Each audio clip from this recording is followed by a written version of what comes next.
भले ही शोर से कोई स्पष्ट खतरा ना हो, लेकिन हमारा शरीर उसे लेकर खतरे जैसी प्रतिक्रिया ही देता है।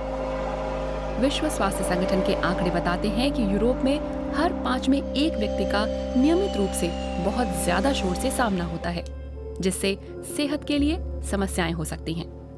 बाकी दुनिया को लेकर शायद ही कोई डेटा मौजूद हो, लेकिन ये समस्या सिर्फ यूरोप की ही नहीं है। जर्मनी की ड्रेसडेन टेक्निकल यूनिवर्सिटी में रिसर्चर शोर को समझना चाहते हैं कि वो कब परेशान करने लगता है।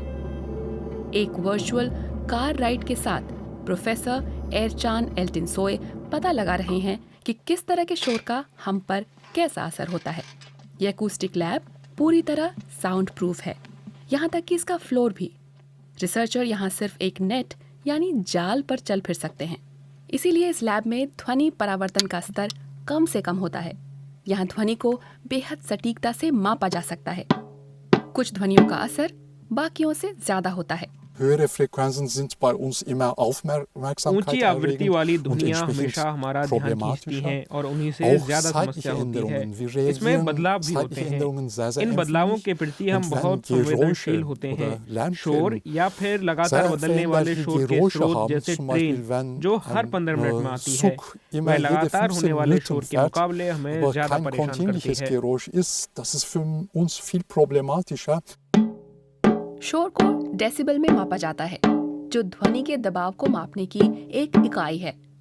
किसी ध्वनि की तरंग का दबाव जितना ज्यादा होगा, वो उतनी ही तेज होगी। 90 डेसिबल की ध्वनि एक मोमबत्ती को बुझाने के लिए पर्याप्त है। लाउडस्पीकर भी ध्वनि तरंगे पैदा करता है। 10 डेसिबल की वृद्धि से हमें लगता है कि ध्वनि की तीव्रता दोगुनी हो गई है। 10 डेसिबल कम तो आवाज की तीव्रता भी आधी। लेकिन ध्वनि के दबाव स्तर से ही सब कुछ तय नहीं होता, बल्कि आवृत्ति भी बहुत अहम है। इससे तय होता है कि ध्वनि तरंगे एक के बाद एक कितनी तेजी से निकल रही हैं।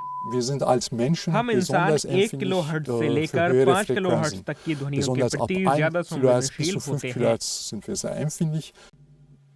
इसीलिए ध्वनि के दबाव स्तरों का अलग-अलग तरह से मूल्यांकन किया जाता है। DBA वह स्तर है जिसे इंसानी कान सुनते हैं।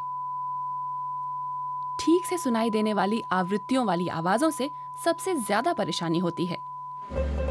विश्व स्वास्थ्य संगठन के यूरोपीय दिशा निर्देश कहते हैं कि ट्रैफिक से शोर का स्तर 24 घंटे के लिए 53 डेसिबल से ज्यादा नहीं होना चाहिए, लेकिन रात में ये 45 डेसिबल से नीचे रहना चाहिए। ताज़ा शोध बताते हैं कि यूरोप में बहुत सी जगहों पर इन दिशा निर्देशों का पालन नहीं हो रहा है।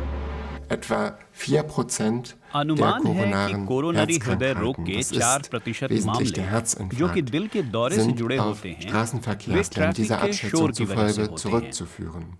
तो यूरोपीय संघ के भीतर ट्रैफिक के शोर की वजह से लगभग 50,000 हृदय रोगियों की जान जा रही है।